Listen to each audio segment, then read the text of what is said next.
friends आज Microsoft एक्सेलत केनेকৈ XLOOKUP use करा হয় দেখুৱাম আৰু যদি আপোনাৰ एक्सेलत XLOOKUP টু এড নাই তেতিয়াহলে কেনেকৈ ইনষ্টল কৰিব পাৰি তাৰ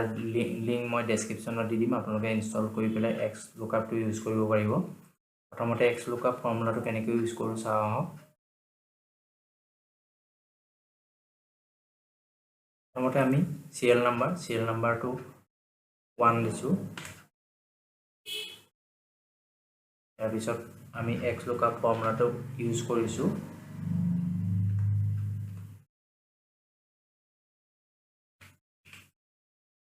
XLOOKUP ব্ৰেকেট আমি এই সেলটোৰ ভ্যালুটো লৈছো কমা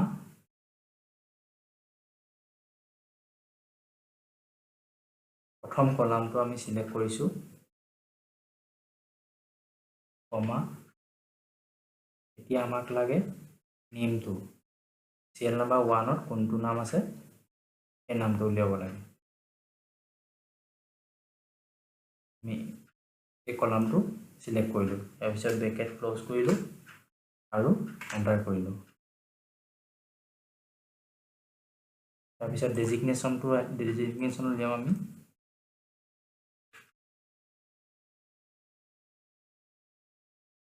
XLOOKUP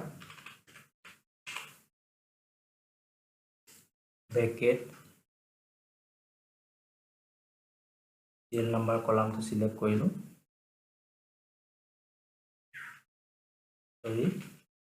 প্ৰথমতে আমি নাম্বাৰটো লৈ ল'ব লাগিব কমা দি সিৰিয়েল নাম্বাৰ কলামটো সিলেক্ট কৰিলো কমা আমি এটা ডেজিগনেশ্যনটো উলিয়াম গতিকে ডেজিগনেশ্যনৰ এই কলামটো সিলেক্ট কৰিলো ব্ৰেকেট ক্লোজ কৰিলো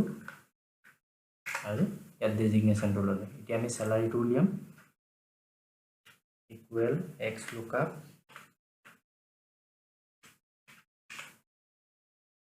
ব্ৰেকেট সিৰিয়েল নাম্বাৰটো ললো কলামটো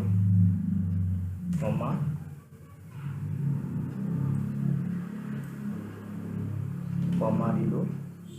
তাৰপিছত স্যালাৰি কলামটো সিলেক্ট কৰিলো তাৰপিছত ব্ৰেকেট ক্লোজ আৰু এন্টাৰ কৰিলো এনেকৈ আমি XLOOKUP টো ইউজ কৰিব পাৰো এতিয়া আমি যদি ধৰি লৈছো সিৰিয়েল নাম্বাৰটো যদি চেঞ্জ কৰো 3 কৰিলে 3 নম্বৰ কলামত যিখিনি ডাটা আছে সেইখিনি আহি যাব এনেকৈ 5 কৰিছো 5 এনেদৰে চেঞ্জ হৈ যাব এতিয়া আমি যেতিয়া নতুনকৈ এক্সেলত XLOOKUP টো ইউজ কৰো তেতিয়া তাত XLOOKUP ফৰ্মুলাটো এড হৈ নাথাকে তেতিয়াহলে আমি এই ফৰ্মুলাটো ইয়াত আনিবলৈ হলে যদি নাথাকে আপোনাৰ কম্পিউটাৰ তেতিয়াহলে কেনেকৈ কৰিবলৈ মই দেখাও এই লিংকটো মই আমাৰ ডেসক্ৰিপচনত দি দিম আপোনালোকে ডেসক্ৰিপচনত গৈ পেলাই লিংকটো অলৰেডি ডাউনলোড কৰিব পাৰিব লিংকটো খোলাৰ পাছত আপোনালোকে তললৈ যাব এটা Excel-DNA XFunctions 64 যেটো আছে আপুনি হেতু ডাউনলোড কৰিব ডাউনলোড হৈ গল তাৰপিছত মই ইয়াত ক্লিক কৰিলো তাৰপিছত enable this add on in for this session only click কৰি দিব আৰু ইয়াত আপোনাৰ XLOOKUP টো আহি যাব